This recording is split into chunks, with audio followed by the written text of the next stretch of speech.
35장입니다. 구약성경 창세기 35장 1절로 5절까지. 제가 봉독할 때 하나님의 음성을 들으시길 바랍니다. 창세기 35장 1절입니다. 하나님이 야곱에게 이르시되 일어나 베델로 올라가서 거기 거주하며 내가 내 형 에서의 낯을 피하여 도망하던 때에 내게 나타나신 하나님께 거기서 제단을 쌓으라 하신지라. 야곱이 이에 자기 집안 사람과 자기와 함께한 모든 자에게 이르되 너희 중에 있는 이방 신상들을 버리고 자신을 정결하게 하고 너희들의 의복을 바꾸어 입으라. 우리가 일어나 베델로 올라가자. 내 환난 날에 내게 응답하시며 내가 가는 길에서 나와 함께 하신 하나님께 내가 거기서 제단을 쌓으려 하노라 하며 그들이 자기 손에 있는 모든 이방 신상들과 자기 귀에 있는 귀고리들을 야곱에게 주는지라. 야곱이 그것들을 세겜 근처 상수리 나무 아래에 묻고 그들이 떠났으나 하나님이 그 사면 고을들로 두렵게 크게 두려워하게 하셨으므로 야곱의 아들들을 추격하는 자가 없었더라. 아멘. 평안하셨습니까? 네, 날씨가 많이 추워졌습니다. 추운 날씨에 건강 유의하시기 바라고, 몸이 아프면 신앙에까지 영향이 미칩니다. 그러니까 육체 건강도 잘 살피실 수 있기를 바랍니다. 하나님은 그 자녀들을 사랑하시기 때문에 결코 자식을 나쁜 길로 인도해 가지 않습니다. 어떤 부모가 자식의 나쁜 길로 가라고 독려하는 부모가 있겠어요? 그죠? 하나님의 눈은 언제나 자기 자녀를 향해 있고 하나님의 귀는 언제나 그에게 귀를 기울이고 계십니다.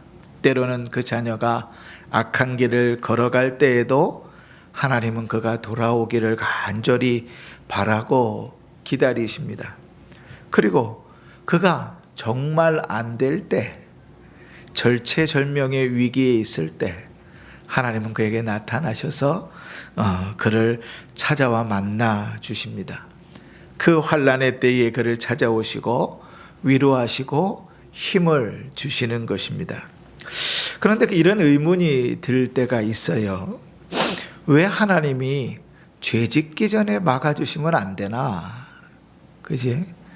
정신 못 차리기 전에, 잘못하기 전에 그때 얘기해 주시면 얼마나 좋아요. 그지? 실수하기 전에, 죄 가운데 빠지기 전에 하나님이 찾아오셔서 말씀해 주시면 너무 좋을 것 같은데 왜 하나님은 끝까지 가서야 그제서야 만나 주실까?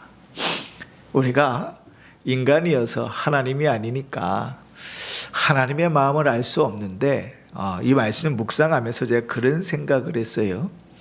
우리가 죄를 짓지 않고 늘 하나님 보시기에 바르게만 살다가 가끔 한 번씩 죄를 짓고 실수하고 넘어지면 그러면 그럴 수도 있겠다 싶은데 악한 우리는 하루에도 수십 번씩 수백 번씩 넘어지고 죄를 짓잖아요. 그죠? 그런데 그때마다 하나님께서 나타나서 말씀하시면 우리는 악해갔고요. 그 하나님의 음성이 어떠한 음성으로 들리든지 간에 잔소리 이상으로 받지 않을 겁니다. 여러분 자녀들 키워보셨잖아요. 자식들 키우면서 마음에 드는 것 하나라도 있던가요? 하나부터 열까지 늘 부족해 보이잖아요. 야, 너는 왜 아침에 일어나서 왜 제때 일어나지를 않니? 이불은 왜 이러니? 옷은 이러니? 하나부터 열까지 이야기하잖아요. 그게 미워해가지고 아주 저주하기 때문에 하는 이야기인가요? 아니잖아요. 사랑하기 때문에 하는 이야기죠. 그런데 조금만 지나면 아이들은 엄마가 또 그러시는구나, 뭐 개가 짖는구나 수준은 아니어도 엄마가 또 그러시는구나. 그리고 잔소리로 여기죠. 잔소리는 아무런 영향력이 없어요. 하나님께서 우리가 죄를 지을 때마다 그때마다 나타나셔서 정신 차려라. 그 길 아니다. 이리로 가야지.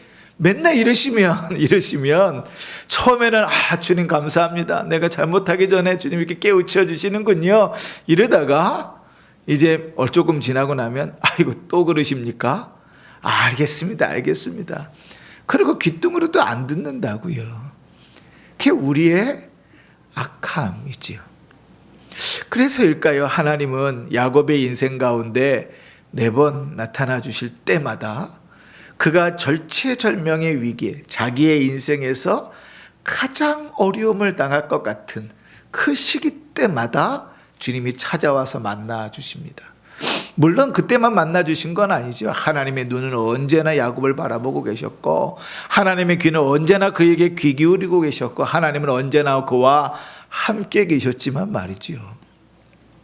오늘 하나님께서 이제 야곱의 인생에 어쩌면 자기 형 에서를 만나러 갈 때하고는 비교도 될 수 없는 아주 엄청난 사건 속에서 그를 찾아와 만나 주십니다.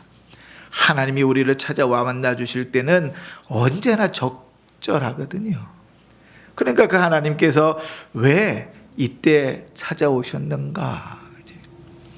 야곱의 삶을 돌아보면 형 에서와의 만남이 다 해피하게 즐겁게 끝난 다음에 이제 숫곳과 세겜에서 약 10년 동안을 안주하여 삽니다. 그죠? 더 이상 걱정도 없고 근심도 없으니 이제 편안하게 살자. 그리고 주저앉아 버렸어요. 그 10년을 주저앉아 있다가 이제 그 자녀들이 세겜의 남자들을 다 죽이고 여자와 아이들을 포로로 잡고 그 모든 것들을 약탈하고 난 다음에야 비로소 야곱은 이제 어디로 도망갈 수 없는 두려움 가운데 빠져버린 것이거든요. 이때만큼 위기의 순간은 없어요. 그때 하나님께서 야곱을 찾아오십니다. 그리고 야곱에게 야곱아 너를 향한 내 마음은 이렇다 라고 말씀하시는 거예요. 그 하나님의 마음이 1절입니다. 우리 크게 한번 읽어보십시다. 시작. 하나님이 야곱에게 이르시되 일어나 베델로 올라가서 거기 거주하며 내가 내 형 에서의 낯을 피하여 도망하던 때에 내게 나타났던 하나님께 거기서 제단을 쌓으라 하신지라. 아멘. 우리는 1절이 한 이렇게 문장으로 되어져 있잖아요. 그런데 이 문장 안에 히브리어 성경을 보면 4개의 명령어가 나옵니다. 다시 말하면 하나님의 마음을 이렇게 표현하고 있는 거야. 그러지 마! 이렇게 해야 돼! 라고 4개의 명령어를 하신다. 첫 번째가 뭔가 하면 일어나라. 두 번째는 올라가라. 세 번째는 거주하라. 네 번째는 제단을 쌓으라. 4개의 명령을 하고 계시는 거예요. 하나님의 마음이지요. 하나님은 야곱이 그렇게 살기를 바라셨어요. 그래서 그 이름도 이스라엘이라고 바꿔주셨잖아요. 그런데 정말 이름값 못하고 사는 인생이 그 인생이었어요. 하나님이 언제부터도 일어나 거기 앉아있으면 안 된다, 거기 쓰러져 있으면 안 된다 이야기하고 싶었지요. 정신을 차려라, 네가 있을 곳은 거기가 아니다 말하고 싶었는데 하나님은 꾹꾹 참고 기다리고 계셨던 거예요. 그 10년을 기다리다가 이제 더 이상 어쩔 수 없는 상황 가운데서 그를 찾아가셔서 하나님 그분의 마음을 이야기하시는 거죠. 그러면 그 마음을 주님께서 명령하시는 4가지의 마음을 하나하나 좀 뜯어보십시다. 먼저 첫 번째 명령이 일어나라 하는 거예요. 일어나라, 일어나라. 이 일어나라는 말은 너 주저앉아 있지 말고 결단해라 이런 말입니다. 결단해라. 그렇게 물에 술 탄 듯 술에 물 탄 듯 흐리멍텅하게 살지 말아라. 그렇게 신앙도 아니고 신앙인 것 같은 그런 모습으로 살지 말아라. 결단하고 네가 안주하고 있는 자리에서, 네가 편안해하고 있는 자리에서 일어나라. 일어나라. 더 이상 너 거기 있으면 안 된다. 네가 있을 자리가 아닌데 왜 그 모양 그 꼴로 살고 있느냐. 결단하고 일어나라. 주님 이렇게 요구하시는 거죠. 강력한 촉구입니다. 여러분, 우리가 왜 신앙의 삶은 제대로 못 사는 줄 아세요? 결단하지 않기 때문에 그래요. 내가 있는 자리가 안주하고 좋거든요. 살만하거든요. 별 문제 없거든요. 이렇게 살아도, 이 모양으로 살아도 하나님께서 진노하셔서 내리치시지도 않고 하나님께서 화내셔서 어려움을 당하지도 않거든요. 그러니까 그 자리에 그냥 안주하고 있는 겁니다.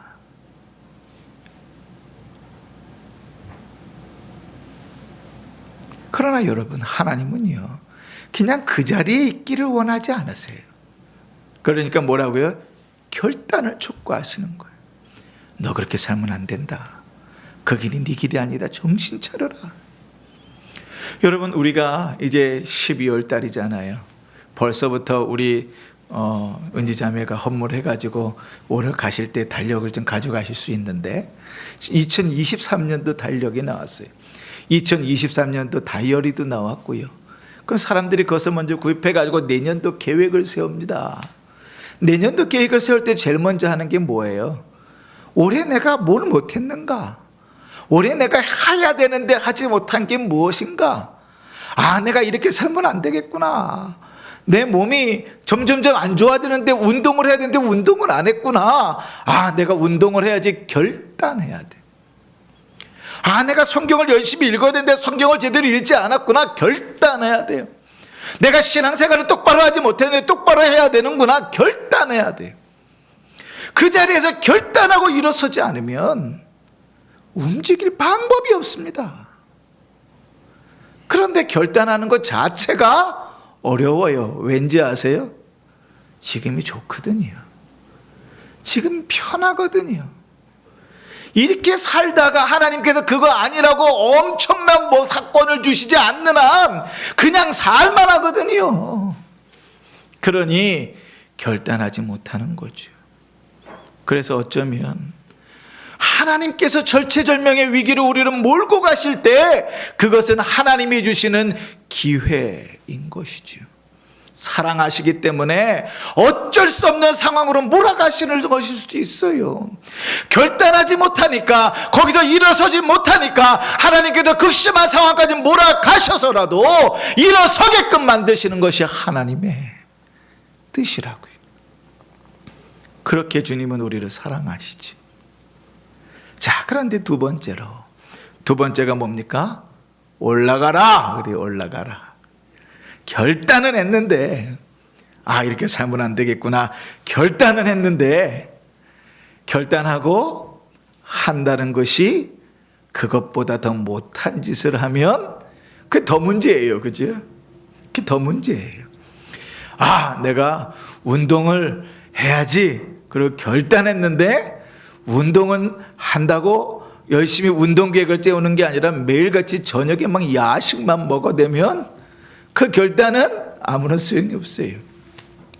결단을 했으면 그 다음 중요한 것은 방향이에요. 일어나라. 그러면서 하나님 그 다음에 뭐라 그러십니까? 베델로 올라가라. 나가야 될 방향을 하나님 명확하게 제시해 주시는 거예요. 네가 있어야 될 자리가 여기가 아니다. 네가 있어야 될 모습이 이게 아니다. 일어나서 결단하고 네가 있어야 될 자리로, 네가 가야 될 자리로, 네가 행해야 될 모습으로 나아가라고 주님 말씀하시는 거예요. 결단을 수없이 해봐야 의미 없는 결단과 향방 없는 결단은 아무런 도움이 되지 않습니다. 우리가 흔히들 들은 예가 있잖아요. 자동차를 몰고 열심히 달려요. 30km, 50km, 100km, 200km 막 열심히 달려요. 그럼 달릴수록 내가 출발한 지점부터 멀어져 가지요. 그죠? 근데 목적지가 반대 방향이면 목적지로부터는 달릴수록 더 멀리 가게 되는 거거든요. 결단하는 것 중요해요. 그런데 결단하고 어디를 향하여 갈 것인가, 그 방향을 정하는 것도 중요해요. 하나님이 일어나서 베델로 가라 그렇게 말씀하시죠. 세 번째 하나님 뭐라고 명령하십니까? 거기에 거주하라 이렇게 말씀하십니다. 이 거주하라는 말은요, 원래 히브리어의 그 의미적으로 보면 시간의 제약을 받지 않고 머무르는 것이 거주예요. 그러니까 다시 말하면 그냥 잠시 방문하는 것이 아니라 이제 뒤로 돌아가지 말고 거기에 머물러 있어야만 한다고 말하는 거예요.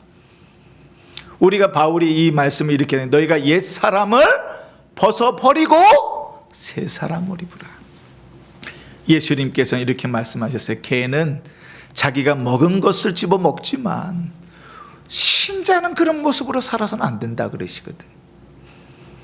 그러니 이 하나님의 마음은 무엇인가 하면 네가 안주하고 있던 자리, 네가 머물러 있던 자리에서 일어나서 하나님을 바라보는 자리, 그곳에 머물러 있어야 된다. 너희 신앙의 삶들이 그곳에 머물러 있어야 된다고 말씀하시는 거예요. 그리고 또 나아가서 네 번째, 거기에 제단을 쌓으라 그렇지. 그럼 그곳에서 어떤 모습으로 살라는 거예요? 네가 하나님 앞에 서원했던 것대로, 하나님께서 너에게 언약했던 것대로 거기서 예배하는 자의 삶을 살아라.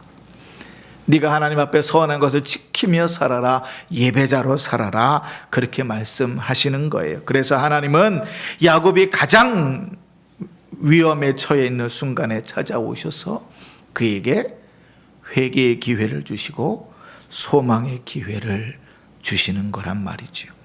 하나님만 의지하도록, 하나님만 바라보도록 하나님 요구하시는 거예요. 이게 야곱을 향한 하나님의 마음입니다.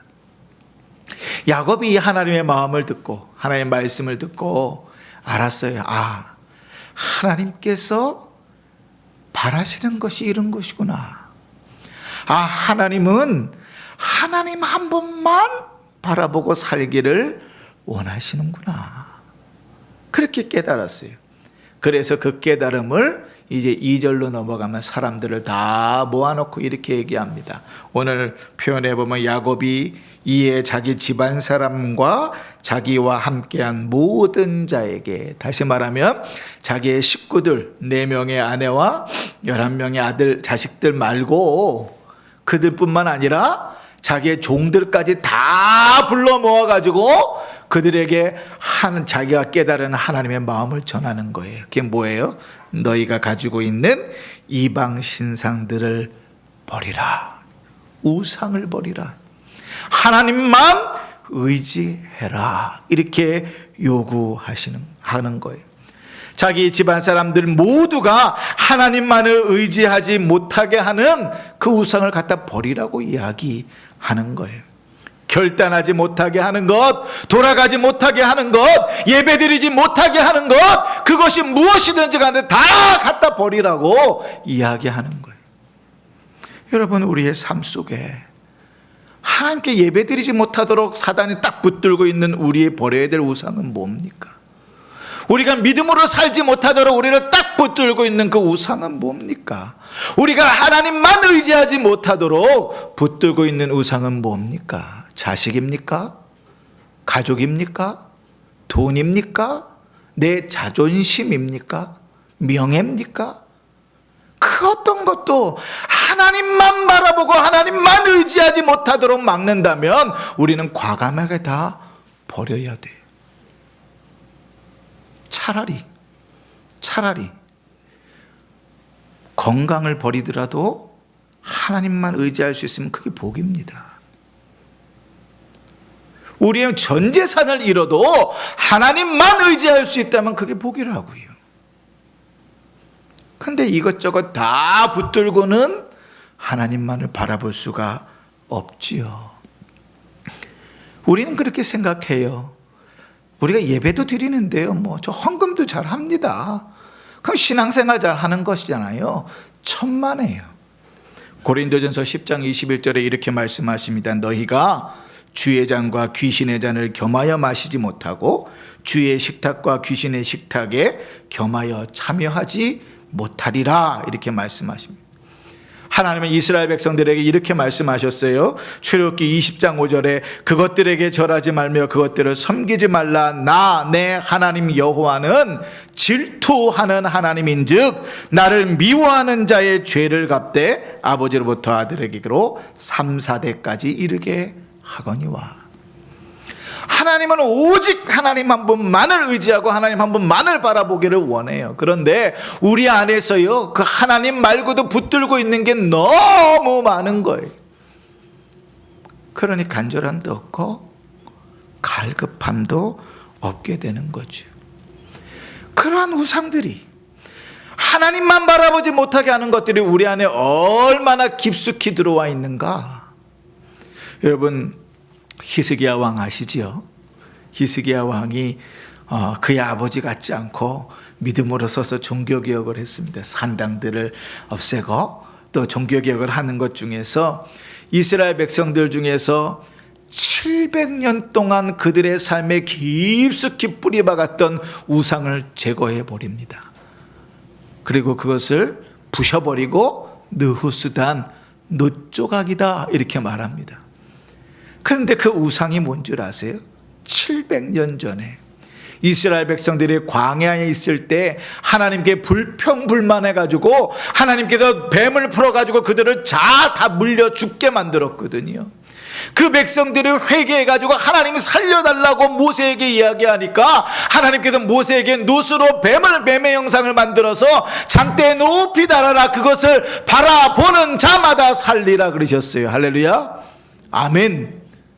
그래서 믿음으로 바라보는 자는 다 살았어요 그때. 그런데 이상하게 사람들이요, 이 놋뱀이 신령한 은사가, 신령한 능력이 있다고 생각하고 700년 동안 그들이 음란하게 그것을 섬겼다는 것 아닙니까?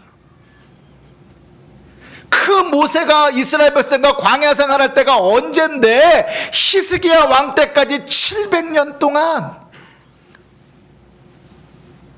음란하듯 그 섬기던, 마치 신앙인 줄 알고 섬겼던, 하나님과 겸하여 섬기던 그 우상을 히스기야가 부셔버렸던 거죠. 여러분, 우리의 인생에 그렇게 깊이 들어와 있는, 하나님만 의지하지 못하게 하는 게 뭐가 있습니까? 여러분의 잘못된 습관입니까? 여러분의 쓸데없는 고집과 아집입니까? 여러분의 자존심입니까? 나쁜 습관들입니까? 자녀들입니까? 명예입니까? 돈입니까? 무엇이 하나님만 바라보지 못하도록 우리를 올가매고 있습니까? 그것을 깨버리셔야 됩니다. 하나님께서 그것을 원하시는 거예요. 그런데 여러분, 한 걸음 더 나아가서 하나님이 야곱에게 하나님만 의지하라 하고, 야곱이 자기의 모든 가족들을 모아놓고 너희의 우상들을 다 갖다 버리도록 요구했을 때 가장 먼저 버려야 될 게 뭔지 아십니까? 자기가 제일 사랑하는 여자였던 라헬이 아버지의 집에서 훔쳐왔던 드라빔입니다. 여러분, 드라빔, 우리가 예전에 설교할 때 그런 말씀 나눴잖아요. 이 드라빔은 가정의 수호신입니다. 당시 메소포타미아 사람들은 여행할 때에 그 여행을 안전하게 지켜줄 신으로 그 드라빔을 가지고 다녔어요. 그러면 지금 가난 모든 사람들이 자기를 죽이려고 하고 이제 베델로 도망가야 하는 상황 가운데도 무엇보다도 자기에게 필요한 건 뭡니까? 드라빔이지요. 그들이 무엇보다도 의지하고 무엇보다도 붙들고 있어야 될 건 뭐예요? 그 라반에게서 훔쳐온 드라빔입니다. 그런데 야곱이 뭐 하자 그래요? 그 드라빔을 갖다가 버리자고 얘기하는 거예요. 하나님만 의지하는 것은 그들의 상식을 떠납니다. 하나님만 바라본다는 것은 그들이 익숙해져 있던 것을 떠나는 것이에요. 그러지 않고는 하나님만 의지하는 것은 불가능한 거죠. 라헬이 그 드라빔을 버리지 않는 한 절대로 그는 하나님만 의지하지 못합니다. 그런데 감사한 건 뭐지요? 4절 말씀에 보면 그들이 그들 안에 있는 우상과 장식구들을 다 모아가지고 야곱에게 주고 상수리 나무 아래 묻어버렸다는 거예요. 그리고 나서 뭐 합니까? 그 길로 하나님만 의지하고 떠납니다. 근데 여러분 잘 생각해 보세요. 드라빔이 여행 가운데 우리를 보호하는 신이에요. 신이 있다면 더 많은 신을 가지고 있어야 우리가 안전하게 베델까지 갈 것 같은데 다 갖다 버렸단 말이에요. 뭐만 바라봐요? 하나님만 바라보는 거예요. 하나님께서 책임지신다는 믿음이 없다면, 하나님께서 도우실 것이라는 믿음이 없다면 절대로 이룰 수 없어요. 그러나 하나님만 바라봐도 하나님으로만 충분하다고 믿는다면 과감하게 갖다 버릴 수 있어요. 여러분, 우리에게 가장 소중한 것 같은 것, 그러나 하나님보다 더 사랑하고 하나님보다 더 의지하고 있는 것, 그거 버려도 큰일 안 납니다. 하나님만 의지하기 위해서, 하나님만 신뢰하기 위해서, 하나님만 바라보기 위해서 내가 익숙했던 것, 나의 우상들을 다 갖다 집어던져도 내 인생에 아무런 문제 없습니다. 상황적으로, 여건적으로 보면 큰일 날 것 같아요. 드라빔 하나라도 더 붙들고 있어야 될 것 같아요. 어떤 신 하나라도 더 붙들고 있어야 이 절체절명의 위기 가운데서 내가 살아날 수 있을 것 같은데 다 갖다 버려도 아무런 문제 없습니다.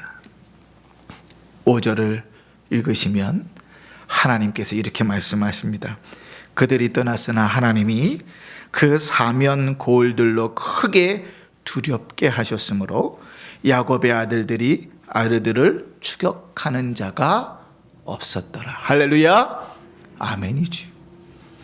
하나님만 의지하고 가면 상식적으로는 그게 안 될 것 같아요. 하나님만 바라보고 산다는 것 상식적으로는 받아들여지지 않아요. 나의 삶 속에서 익숙한 것도 아니고요, 불가능한 것처럼 여기지만 하나님만 바라보고 걸어갈 때 하나님 반드시 책임지신다.